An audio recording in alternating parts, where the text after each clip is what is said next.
बहीण योजना ही आम्ही 1500 रुपयांनी सुरू केली आणि सरकारची ताकद लाडक्या बहिणींनी वाढवली. सरकारला ताकद दिली, बळ दिलं, आर्थिक ताकद वाढली तर लाडक्या बहिणींना 2100 रुपये दिले जातील हे आमचं आश्वासन. त्यामुळे विरोधकांना काय विरोधकांनी सुधारावा. महाराष्ट्रातल्या जनतेने त्यांना विरोधी पक्ष नेता बनणे इतकं पण संख्याबळ नाही दिलं. लँडस्लाईड मॅन्डेट दिले आम्हाला. पूर्ण दैदिप्यमान असा विजय मिळालेला आहे आणि म्हणून आम्ही जे बोललो ते बोललो. प्रिंटिंग मिस्टेक झाली असं म्हणणारं आमचं सरकार नाही. माझ्या लाडक्या बहिणींनो आणि मित्रांनो, लाडकी बहीण योजनेचे पैसे उद्या सकाळी आणि पुढे 3 दिवस असे 4 दिवस वाटप हे होणार आहे. तर माझ्या लाडक्या बहिणींनो, ताईंनो, सर्वांनी व्हिडिओ संपूर्ण पहा, कारण आताची सगळ्यात मोठी बातमी, आनंदाची बातमी, लाडक्या बहिणींना 2100 रुपये देणारच आश्वासन पूर्ण करणार.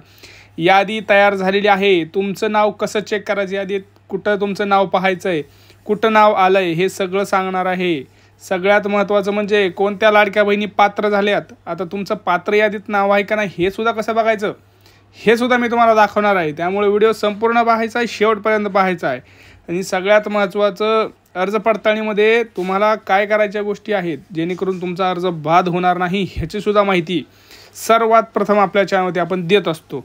त्यामुळे आधी चॅनलला सबस्क्राईब करा. पटकन हा व्हिडिओ जास्तीत जास्त आपल्या बहिणींना शेअर करा. बघा, व्हॉट्सअपला, फेसबुकला पटापट शेअर करा. भरपूर लाडक्या बहिणी अशा आहेत ज्यांना याची गरज आहे. जर तुम्हाला असं वाटत असेल की आपल्या मावशीला, आपल्या काकीला, आपल्या ताईला, सगळ्यांना, आत्याला पैसे यावं, तर हा व्हिडिओ त्यांना शेअर करा. कारण ह्याच्यामध्ये मी अशी माहिती देणार आहे ज्याच्यामध्ये त्यांना 100% एप्रिलचा हप्ता 2100 येणारच. सोबत इथून पुढचे सगळे हप्ते त्यांना आल्याशिवाय राहणार नाहीत. एवढंच काय, तर मागचे जे रखडलेले पैसे होते ते सुद्धा त्या आपल्या लाडक्या ताईंना मिळणार आहेत मित्रांनो. त्यामुळे आपल्या ताई बहिणीसाठी हा व्हिडिओ त्यांना पटापट शेअर करा. आणि जर तुम्ही व्हिडिओ बघत असाल तर तुमचा जिल्हा कोणता आहे हा नक्की कमेंट करा, कारण जिल्ह्यावरती सगळ्यात महत्त्वाची अपडेट मी तुम्हाला देतोय पुढं. परंतु आधी जिल्हा आणि तुमची बँक कोणती आहे हे पटापट सांगून टाका, कुठलाही उशीर करू नका. बघा, आत्ताच झालेल्या मोठ्या बैठकीमध्ये 15 मिनिटापूर्वी माध्यमांशी बोलताना आत्ताच उपमुख्यमंत्री आणि मुख्यमंत्री यांच्यामध्ये मोठी बैठक झाली आणि मोठ्या बैठकीमध्ये निर्णय घेण्यात आला की लाडक्या बहिणींना आपण 2100 रुपये देऊ तर काय होईल आणि 1500 दिलं तर काय होईल. कारण सगळ्यांना माहिती आहे लाडक्या बहिणींच्या आशीर्वादानेच आत्ताचं सरकार जे आहे ते आता सध्या निवडून आलं. त्यामुळे लाडक्या बहिणींना आम्ही 2100 रुपये देणार हे आश्वासन आम्ही पूर्ण करणार असं सरकार आश्वासन देणार आहे. आणि आपल्याला उद्यापासून 4 दिवस, सोमवार, मंगळवार, बुधवार आणि गुरुवार 4 दिवस हे वाटप होणार असल्याचं आत्ताच वृत्तातून कळत आहे. आत्ताच सगळ्यात मोठी ही बातमी आहे. परंतु झालंय असं की राज्यामध्ये, आपल्या मोठ्या राज्य आहे सगळ्यात माहिती आहे तुम्हाला, त्यामुळं जेवढे जिल्हे आहेत त्या जिल्ह्यांमध्ये एक करून अर्ज पडताळणीला सुरुवात झाली आणि बहुतेक 70 ते 80 लाख लाडक्या बहिणी बाद झाल्या. तर बाद झाल्या लाडक्या बहिणी काय कारणं होती बाद झाल्याची हेही मी तुम्हाला सांगतो. परंतु कुठल्या जिल्ह्यापासून ही सुरुवात झाली, कुठल्या जिल्ह्यापासून उद्या वाटप होणार, कुठल्या बँकेत उद्या पैसे येणार, कारण पोस्टात पैसे येणार नाही, काही जण तर काही बँकेत पैसेसुद्धा येणार नाहीत. आता हे त्याच्या मागची कारणं काय आहेत, काय कारण आहे की तुम्हाला पोस्टात आणि बँकेत पैसे येणार नाहीत, मग पैसे येणार कुठं हे सगळं आपण बघणार आहोत. तर बघा, मागचे हप्ते तुम्हाला मिळाले का हे कमेंट करून सांगा. कारण गेल्या वेळेस 8 तारखेपासून 8, 9, 10, 11, 12 4 दिवस आपल्याला गेल्या महिन्यात ह्याच तारखेला पैसे मिळाले होते बरोबर. सगळ्यांना आले का ते पैसे कमेंट करा पटापटा. फेब्रुवारी, मार्चचे आता बघा सेम तारखेलाच उशीर झाला, परंतु टेन्शन घेऊ नका. आजपासून म्हणजे उद्यापासून सकाळी 14, 15, 16, 17, 18 अशा 4 ते 5 दिवस लाडक्या बहिणींनो तुम्हाला पैसे, खडाखड पैसे तुमच्या बँकेत येणार. त्यामुळे लाडक्या बहिणींनो तुम्हाला 3 महत्त्वाचे फक्त कामं करायचे आहेत. किती? फक्त आणि फक्त 3 कामं. कारण बघा 2100 रुपये आम्ही देणार असं सरकारचं म्हणणं आहे. आता सोबतच लाडक्या बहिणींना आम्ही 2400 सुद्धा देणार असं म्हणणं आहे. 2400 कोणत्या लाडक्या बहिणींना? ज्यांना गॅस सिलेंडर, ज्यांचं गॅस सिलेंडर आहे ना, त्यांच्याकडे रेशन कार्ड आहे बघा, पिवळा आणि केशरी आहे का तुमच्याकडे रेशन कार्ड? पटकन सांगा कमेंटमध्ये, तुमच्याकडे पिवळा आणि केशरी रेशन आहे का?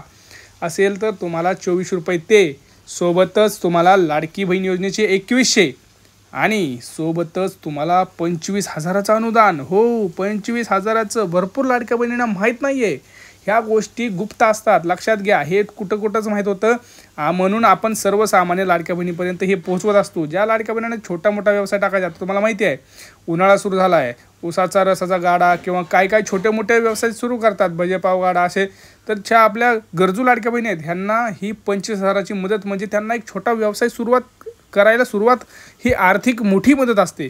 तर हे सुद्धा सरकारनं आता सुरू केलेलं आहे. ह्याचं सुद्धा तुम्हाला पाहिजे असेल तर तुम्ही कमेंटमध्ये कमेंट करा. मी तुम्हाला सगळं सांगतो कसं आहे, काय करावं लागणार आहे, ह्या सगळ्या गोष्टी तुम्हाला मी सांगतो. आता बघा, सगळ्यात महत्त्वाचं, सरकार आता अर्ज पडताळणीकडे लक्ष देत आहे. झालं आहे असं की सरकारचं असं म्हणणं आहे की आम्ही ज्यावेळेस निवडणुकीपूर्वी पैसे दिले त्यावेळेस भरपूर लाडक्या बहिणी सक्षम होत्या आणि असं सुद्धा झालं की आम्ही त्यावेळेस जास्त लक्ष देऊ शकलो नाही आणि भरपूर लाडक्या बहिणी ज्या सक्षम आहेत त्यासुद्धा यादीत आल्या. मग आमचं असं म्हणणं आहे की आता आम्ही 1500 रुपये देत होतो, तर ज्या सक्षम लाडक्या बहिणी आहेत त्यांना आम्ही या यादीतून बाहेर काढणार आणि ज्या लाडक्या बहिणींना खरंच गरज आहे अशा लाडक्या बहिणींना आम्ही फक्त देणार पैसे आणि त्यांना आम्ही 2100 करून देणार. म्हणजे आता जी संख्या आहे बघा 2.5 कोटी लाडक्या बहिणींची, ती 1 कोटीवर येऊ शकते. म्हणजे 1 कोटीच फक्त खऱ्या लाडक्या बहिणी तुम्हाला इथं दिसू शकतात. तर सरकारचं म्हणणं आहे की 2.5 लाख कोटी लाडक्या बहिणींना 1,500 रुपये देण्यापेक्षा 1 कोटीच लाडक्या बहिणींना आपण 2100 रुपये देऊन त्यांनाच सक्षम बनवू, त्यांनाच 25,000 रुपये देऊ, त्यांनाच बाकीच्या ज्या योजना आता नवीन येणार त्या देऊ. आता तुम्हाला कितपत बरं वाटतं तुम्ही कमेंट करा. कारण मला असं म्हणणं आहे की सरसकट सर्व माझ्या लाडक्या बहिणींना, माझ्या ताईंना, माझ्या मावशीला, माझ्या काकीला, माझ्या आत्याला, माझ्या आईला, सगळ्यांना हे 1,500 रुपये मिळालेच पाहिजे. आम्हाला 2100 नाही भेटले तरी चालेल, पण सर्व लाडक्या बहिणींना तुम्ही 1500 द्या, असं माझं स्वतःचं म्हणणं आहे. तुमचं काय मत आहे पटकन सांगा. सगळ्यात महत्त्वाचं, तुम्हाला अर्ज पडताळणीमध्ये हे लोक 4 डॉक्युमेंट मागतात. 4 डॉक्युमेंट का मागतात सांगतो, लक्षात घ्या. पहिलं डॉक्युमेंट तुमचं उत्पन्नाचा दाखला ते मागतात. ते बघतात तुमचं उत्पन्न किती आहे. तुम्हाला हे काम करायचं आहे 2.5 लाख रुपयापर्यंतचाच उत्पन्नाचा दाखला तिथं पाहिजे तुमच्याकडे. जर नसेल तर प्रॉब्लेमॅटिक आहे. दुसरी गोष्ट, आधार कार्ड अपडेट करून घ्या. आधार कार्डवरची माहिती, कारण सरकार आता खूप चाणक्यानं तुमची अर्ज पडताळणी करत आहे. तुमची छोटीशी चूक आणि तुम्ही यादीतून बाहेर, हे लक्षात घ्यायचं आहे. त्यामुळं आधार कार्डाची अपडेट करून घ्या, उत्पन्नाचा दाखला काढा. रेशनचं EKYC केलं नसेल तर करून घ्या, कारण ज्या लाडक्या बहिणींचं रेशन, आधार कार्ड आणि उत्पन्न दाखला असेल अशा लाडक्या बहिणींचं नाव यादीत राहणार. तर यादी कुठं आहे? यादी तुम्हाला तुमच्या ग्रामपंचायतमध्ये पाहायला मिळते. उद्या सकाळी जावा किंवा उद्या दुपारून जावा, कुठं पण जावा, ग्रामपंचायतमध्ये चौकशी करू शकता यादी आली का. नसेल तर तुमच्या जवळच्या अंगणवाडीमध्ये सुद्धा जाऊन तुम्ही विचारू शकता की यादी आली का बाबा, यादी आहे का, आमचं नाव आहे का, अर्ज पडताळणीचं काय. आणि तुम्हाला जर भीती वाटत असेल तर तुम्ही टेन्शन घेऊ नका. तुम्हाला तुमचं जिल्हा सांगा, मी सांगतो तुम्हाला यादी, मी तुम्हाला दाखवण्याचा सुद्धा प्रयत्न करेन. पटापट फक्त कमेंट्स करा की आम्हाला एप्रिलचा हप्ता पाहिजे, आम्हाला गॅस सिलेंडर पाहिजे, असं कमेंट करा. हा व्हिडिओ आपल्या जास्तीत जास्त मित्रांना शेअर करा. जेवढे शेअर करतील आणि प्रत्येक जणांनी कमेंट करा 2100 प्रत्येक जणांनी कमेंट करायचं. जेवढे जण बघतील प्रत्येकाने कमेंट करा पटापटा, कारण जोपर्यंत कमेंट करणार नाही तोपर्यंत सरकारपर्यंत तुमचं मत जाणार नाही मित्रांनो. फक्त 2100 लिहा, 2100 असे सगळेजण लिहित बसा. आणि सगळ्यात महत्त्वाचं, हा आता तुम्हाला काही प्रॉब्लेम असू द्या, कुठलीही योजना असू द्या, त्याच्यामध्ये तुम्हाला काय प्रॉब्लेम असतील तर नक्की तुम्ही विचारा, मी तुम्हाला त्याचं निरसन नक्की करून देईन. भेटूया पुढच्या व्हिडिओमध्ये मित्रांनो. तोपर्यंत जय महाराष्ट्र.